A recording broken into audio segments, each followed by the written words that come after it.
C'est bon? Oui, OK. ça enregistre. Oui, démarrage de l'enregistrement. Alors, bienvenue aux citoyens de Saint-Edmond-de-Grande-Dame à la séance ordinaire qui se tient à huis clos le 1er février 2022. Considérant la situation actuelle, la municipalité désire vous informer que vous pouvez poser vos questions par courriel au dg@commercial-saint-edmond-de-grande-dame.qc.ca. De plus, un enregistrement de la rencontre sera disponible dès que possible sur le site Web. Alors, on y va pour l'ordre du jour. Au point 1, ouverture de la séance, adoption de l'ordre du jour, assemblée de consultation publique. En 4, adoption du procès-verbal. En 5, période de questions. En 6, administration et finances. 6.1, compte à payer. 6.2, dépôt, état comparatif. 6.3, dépôt, 6.3, réaffectation budgétaire. En 6.4, règlement 364 2021, remplaçant le règlement 2022-2018 relatif au code d'éthique et de déontologie des élus.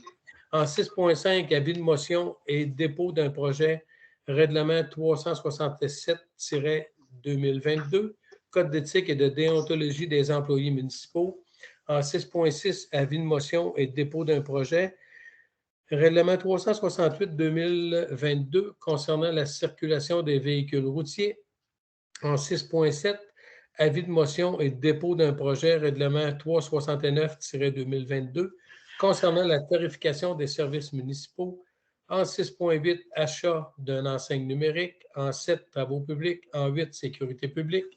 8.1, nomination d'un coordonnateur des mesures d'urgence. En 9, hygiène du milieu. 9.1, achat des bacs roulants pour collecte organique.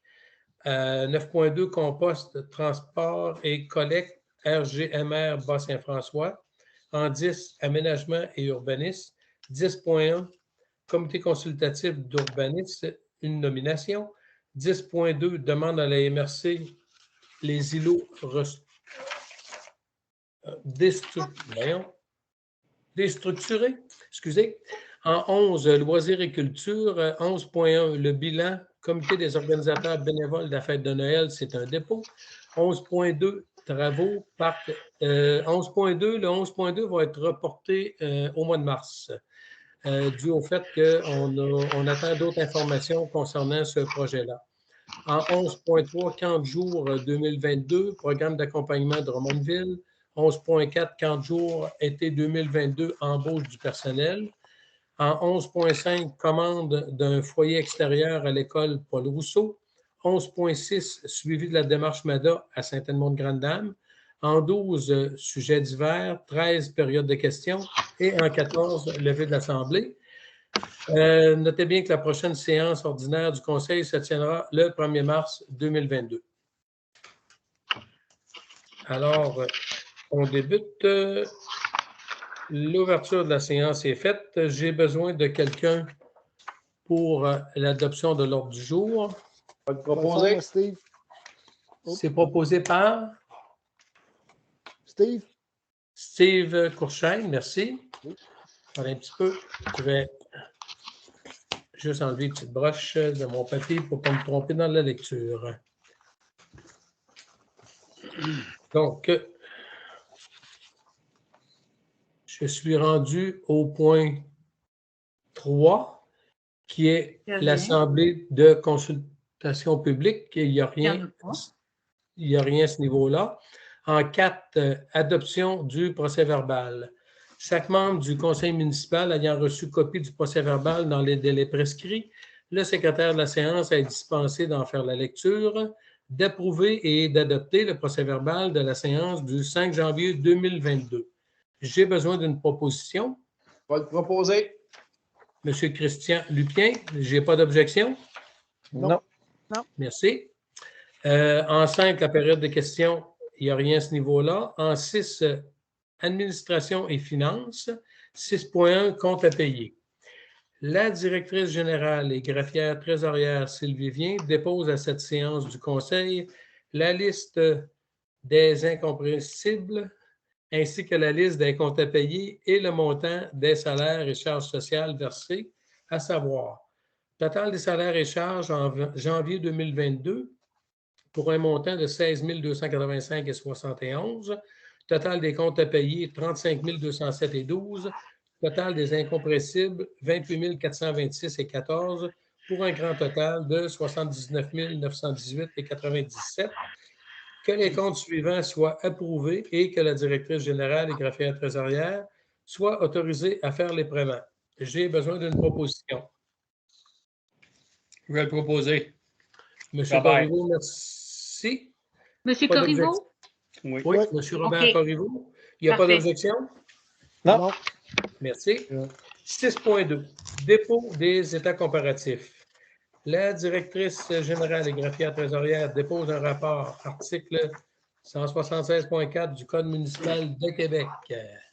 Le rapport compare les revenus et dépenses de l'exercice financier courant réalisé jusqu'au dernier jour du mois qui s'est terminé au moins 15 jours avant celui où l'État est déposé, et ceux de l'exercice précédent qui ont été réalisés au cours de la période correspondance de celui-ci.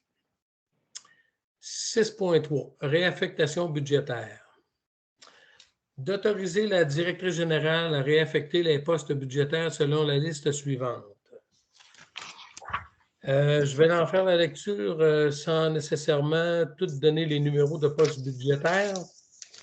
Ou tu Salaire, pourrais ne soutien. pas, Richard, Hein? tu pourrais ne pas les lire. Ils vont l'avoir dans le procès verbal de toute façon, mais c'est à ton goût.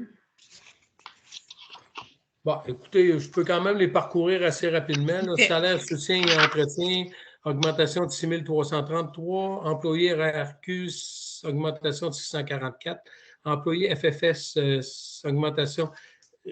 Tous les chiffres que je vais vous lire, ce sont des augmentations. Quand il y aura des diminutions, je vous le donnerai.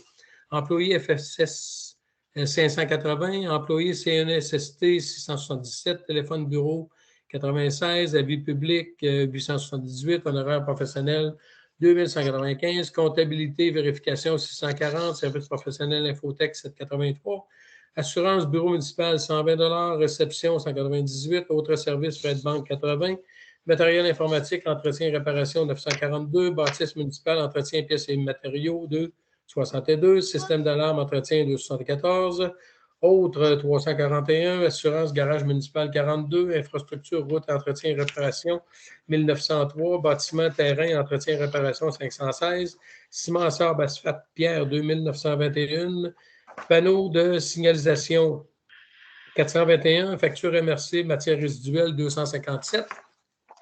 Honoraire urbaniste arpenteur, 50 $. Loisirs assurance, 457 $. Salaire régulier patinoire, 300 $. Entretien réparation bâtiment terrain, 1026 $. Loisirs salaire employé, 3 870 $. Dépenses camp de jour, 486 $. Bibliothèque assurance, 41 $.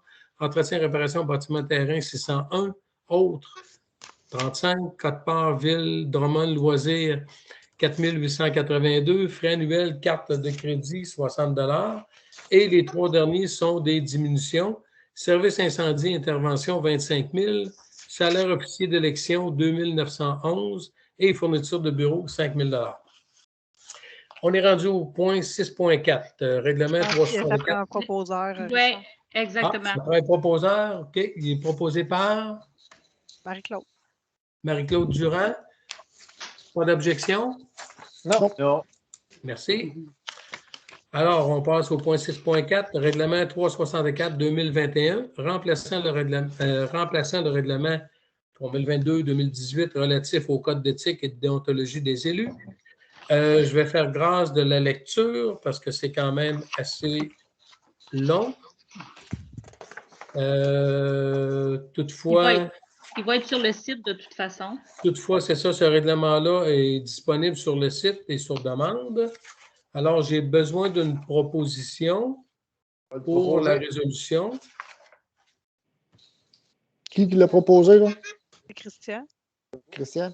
OK. Alors, merci. Christian a proposé, résolu unanimement. Oui. J'ai pas d'objection? Non. C'est beau. Alors, je suis rendu à 6.5. J'y arrive. C'est vrai que c'était long, hein?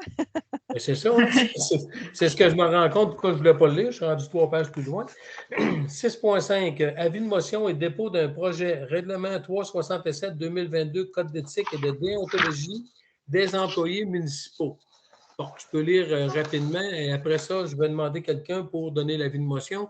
Conformément à l'article 445 du Code municipal, le conseillère ou conseiller donne avis de motion de la présentation lors d'une prochaine séance du Conseil du règlement 367-2022 concernant le Code d'éthique et de déontologie des employés municipaux. Le projet de règlement est présenté par à tous les membres du Conseil en raison de la déclaration d'état d'urgence sanitaire. Le Conseil tient la séance à huis clos, donc malgré l'article 445 du Code municipal, il n'y a pas eu de copie du projet de règlement mise à la disposition du public lors de cette présente séance du Conseil, mais est disponible sur le site de la municipalité.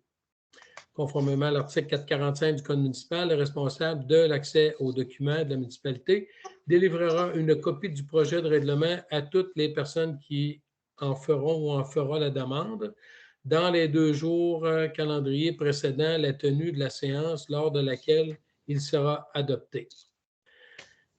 Donc, j'ai besoin de quelqu'un pour donner l'avis de motion. Je vais le proposer. Christian? Samuel? Samuel? Ouais, Samuel? Samuel. Samuel, merci. 6.6, un autre avis de motion et dépôt d'un projet règlement 368-2022 concernant la circulation des véhicules routiers. Bon, est-ce que j'en fais? OK. Bon, conformément à l'article 445 du Code municipal, conseiller donne avis de motion de la présentation lors d'une prochaine séance du Conseil du règlement 368-2022 concernant la circulation des véhicules routiers. Le projet de règlement est présenté par à tous les membres du Conseil en raison de la déclaration de etc. Le Conseil tient la séance à huis clos et c'est la même chose que le point précédent. Donc, j'ai besoin de quelqu'un pour donner l'avis de motion. Moi, Steve. Steve Courchaine, merci. En fait, je peux peut-être donner une petite précision suite à l'avis de motion, là. C'est dans le dernier paragraphe, conformément à l'article 445 du Code municipal, la directrice générale et greffière trésorière mentionne que le règlement a pour objet de modifier la vitesse sur une partie de la route Lannoy et du Randis. C'est le Randis. C'est l'avis de motion qui est donné. Maintenant, on passe à 6.7, avis de motion et dépôt d'un projet, règlement 369-2022, concernant la tarification des services municipaux. Alors, le texte va comme suit. Conformément à l'article 445 du Code municipal, conseillère, conseiller, donne avis de motion de la présentation lors d'une prochaine séance du Conseil du règlement 369-2022 concernant la tarification des services municipaux. Le projet de règlement est présenté par conseiller à tous les membres du Conseil en raison de la déclaration d'état d'urgence sanitaire. Le Conseil tient la séance à huis clos, etc. Conformément à l'article 445, le responsable de l'accès à l'information donnera toute l'information aux personnes qui feront la demande 2 jours avant la tenue du calendrier. Conformément à l'article 445 du Code municipal, la directrice générale